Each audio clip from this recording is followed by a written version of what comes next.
করবা আমার হাসে চিনি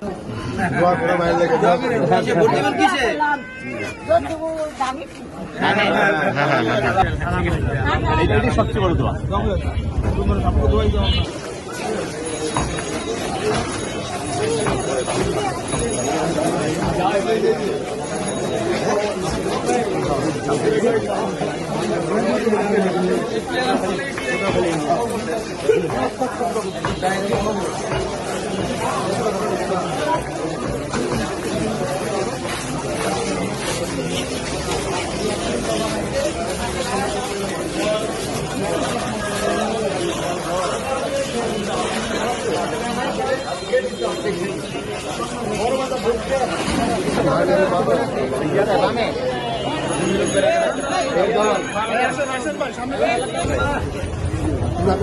ভাই 14 আসনের পদপ্রার্থী ধানের শীষের পদপ্রার্থী আসছে ঢাকা 14 আসনে ধানের শীষের পদপ্রার্থী দোয়া প্রার্থী এই জন্য দোয়া করবেন। আমাদের এখানে আমাদের অফিস আমাদের চেয়ারম্যান সাহেবের জন্য দোয়া করবেন। অবশ্যই অবশ্যই আপনারা পাশে থাকবেন ভাইজান।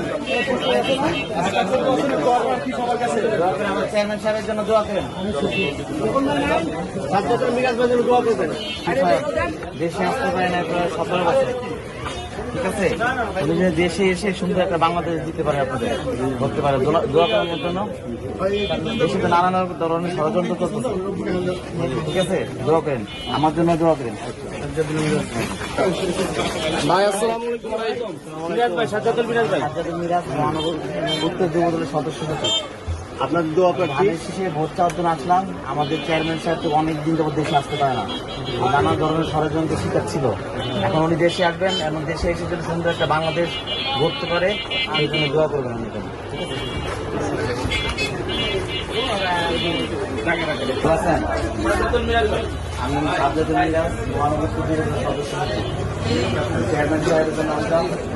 উনি তো অনেকদিন যখন দেশে আসতে পারে না, উনি দেশে আসবেন সুন্দর একটা বাংলাদেশ যেন ঘুরতে পারে, সেই দোয়া আমার জন্য করবেন। এবং আমার ম্যাডাম তো অসুস্থ, জানেন, আমার জন্য দোয়া করবেন। আপনার ভালো আছেন? ভালো আছেন না? ভাই মনির ভাই আমাকে বড় ভাই এই যে এইটি আমার সংগঠন, আমার সমস্যা হলে আমার কাছে যাবেন, সমস্যার সমাধান করে দিবেন। বুঝবো তো, মা খুঁজবে তো তোমাকে, আমি খুঁজবো না। ভালো আছেন না? আমি সাজ্জাদুল মিরাজ, মহানগর যুব দলের সদস্য। আপনাদের কাছে দোয়া দিতে আসছি এবং আমাদের জনাব তারেক রহমানের জন্য দোয়া করবেন। ম্যাডাম তো অবশ্যই জানেন দেশ কিন্তু এখন ভালো দেওয়া, ওনার জন্য দোয়া করবেন। এটা করবেন, এখানে 31 দফা আছে।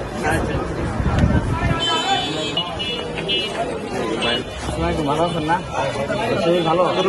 আমাদের চেয়ারম্যান সাহেব জনাব তারেক রহমান যেন এই যে এত বছর যে কষ্ট করছে গণতন্ত্রের ও মানুষের ভোটাধিকারের জন্য, ওনার নিজের জন্য তো কষ্ট করে নাই, কষ্ট করছে কাদের জন্য? মানুষের জন্য। এবং এই যে গণতন্ত্র এবং মানুষের ভোটাধিকারের জন্য ওনার নিজের দলের নেতাকর্মী কিন্তু অনেক, সে এই যে গুম হইতে দেখছে, খুন হইতে দেখছে। আমার নামে কিন্তু 280টা মামলা। এই যে 80টা মামলার পর, এত নিপীড়ন নির্যাতনের পর, এই যে এখন মনে করেন মহান আল্লাহ তাআলার অশেষ রহমত আপনাদের সামনে এসে দাঁড়াইছে। আপনি আমার জন্য দোয়া করবেন, আমাদের দেশ নেত্রী বেগম খালেদা জিয়ার জন্য দোয়া করবেন।